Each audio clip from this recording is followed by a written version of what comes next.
استغفر لهم أو لا تستغفر لهم إن تستغفر لهم 70 مرة فلن يغفر الله لهم ذلك بأنهم كفروا بالله ورسوله والله لا يهدي القوم الفاسقين۔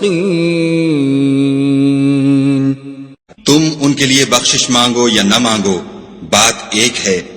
اگر ان کے لیے 70 دفعہ بھی بخشش مانگو گے تو بھی خدا ان کو نہیں بخشے گا، یہ اس لیے کہ انہوں نے خدا اور اس کے رسول سے کفر کیا، اور خدا نافرمان لوگوں کو ہدایت نہیں دیتا۔ فرح المخلفون بمقعدهم خلاف رسول الله وكرهوا أن يجاهدوا بأموالهم وأنفسهم في سبيل الله وقالوا لا تنفروا في الحر قل نار جهنم أشد حرا لو كانوا يفقهون۔ جو لوگ غزوہ تبوک میں پیچھے رہ گئے وہ پیغمبر خدا کی مرضی کے خلاف بیٹھ رہنے سے خوش ہوئے اور اس بات کو ناپسند کیا کہ خدا کی راہ میں اپنے مال اور جان سے جہاد کریں، اور اوروں سے بھی کہنے لگے کہ گرمی میں مت نکلنا۔ ان سے کہہ دو کہ دوزخ کی آگ اس سے کہیں زیادہ گرم ہے، کاش یہ اس بات کو سمجھتے۔ فَلْيَضْحَكُوا قَلِيلًا وَلْيَبْكُوا كَثِيرًا جَزَاءً بِمَا كَانُوا يَكْسِبُونَ۔ یہ دنیا میں تھوڑا سا ہنس لیں اور آخرت میں ان کو ان اعمال کے بدلے جو کرتے رہے ہیں بہت سا رونا ہوگا۔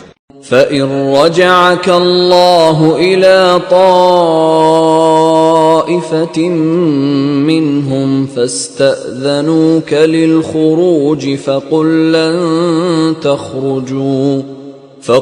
لَّن تَخْرُجُوا مَعِيَ أَبَدًا وَلَن تُقَاتِلُوا مَعِيَ عَدُوًّا إِنَّكُمْ رَضِيتُم بِالْقُعُودِ أَوَّلَ مَرَّةٍ فَاقْعُدُوا مَعَ الْخَالِفِينَ۔ پھر اگر خدا تم کو ان میں سے کسی گروہ کی طرف لے جائے اور وہ تم سے نکلنے کی اجازت طلب کریں تو کہہ دینا کہ تم میرے ساتھ ہرگز نہیں نکلو گے اور نہ میرے ساتھ مددگار ہو کر دشمن سے لڑائی کرو گے۔ تم پہلی دفعہ بیٹھ رہنے سے خوش ہوئے تو اب بھی پیچھے رہنے والوں کے ساتھ بیٹھے رہو۔ وَلَا تُصَلِّ عَلَىٰ أَحَدٍ مِّنْهُمْ مَاتَ أَبَدًا وَلَا تَقُمْ عَلَىٰ قَبْرِهِ إِنَّهُمْ كَفَرُوا بِاللَّهِ وَرَسُولِهِ وَمَاتُوا وَهُمْ فَاسِقُونَ۔ اور اے پیغمبر صلی اللہ علیہ وآلہ وسلم، ان میں سے کوئی مر جائے تو کبھی اس کے جنازے پر نماز نہ پڑھنا اور نہ اس کی قبر پر جا کر کھڑے ہونا، یہ خدا اور اس کے رسول کے ساتھ کفر کرتے رہے اور مرے بھی تو نافرمان ہی مرے۔ وَلَا تُعْجِبْكَ أَمْوَالُهُمْ وَأَوْلَادُهُمْ إِنَّمَا يُرِيدُ اللَّهُ أَن يُعَذِّبَهُم بِهَا فِي الدُّنْيَا وَتَزْهَقَ أَنفُسُهُمْ